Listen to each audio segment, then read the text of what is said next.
y'all. So, you know how I be on this investing journey and trying to get the knowledge and stuff and trying to do the right thing and the most tax advantageous and the most profitable things with my money.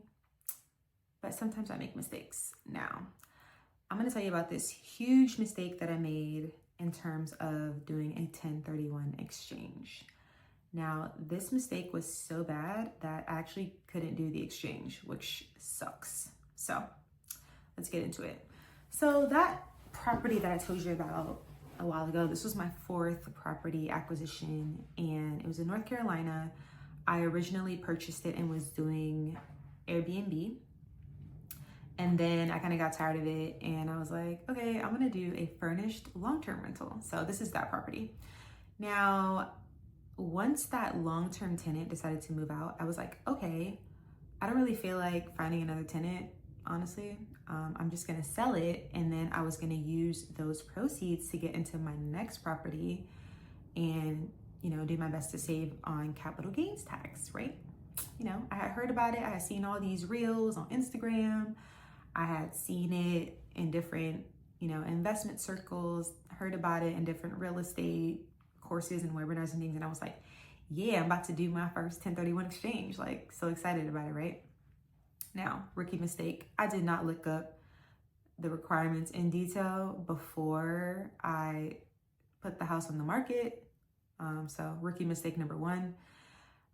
Rookie mistake number 2, I did not start identifying a property when I first decided to sell the house. Like, I was just completely unprepared, honestly. Rookie mistake number 3, I didn't consult with anybody. Like, come on, bro. Like, I could have talked to other real estate investors. Duh. I could have talked to attorneys.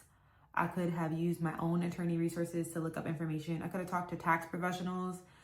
Did none of those things, of course. So for those of you who don't know, a 1031 exchange, it allows you to defer your real estate capital gains by reinvesting the proceeds of one property sale into a like kind property.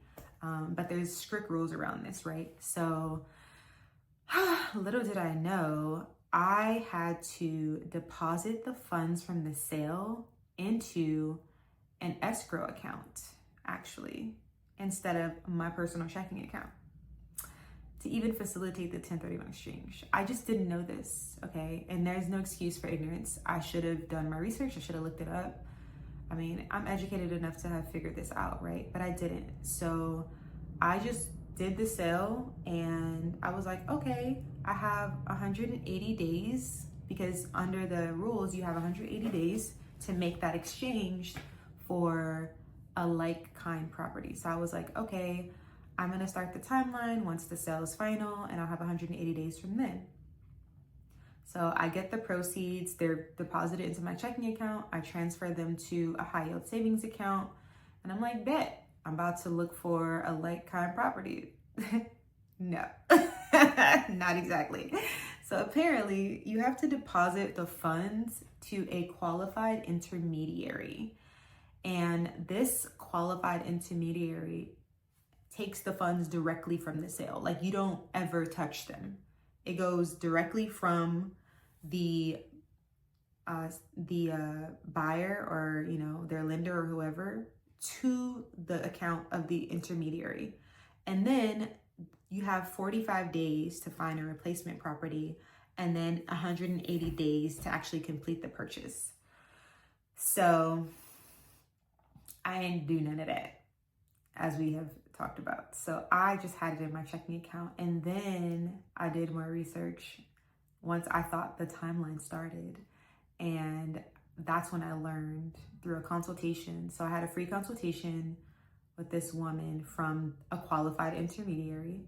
And she was like, so what qualified intermediary are the funds with? And I was like, huh? She was like, where are the funds? I said, in my savings account. And she said, oh, no. And I was like, what? And she was like, you cannot do a 1031 exchange. And I was just like, I can't.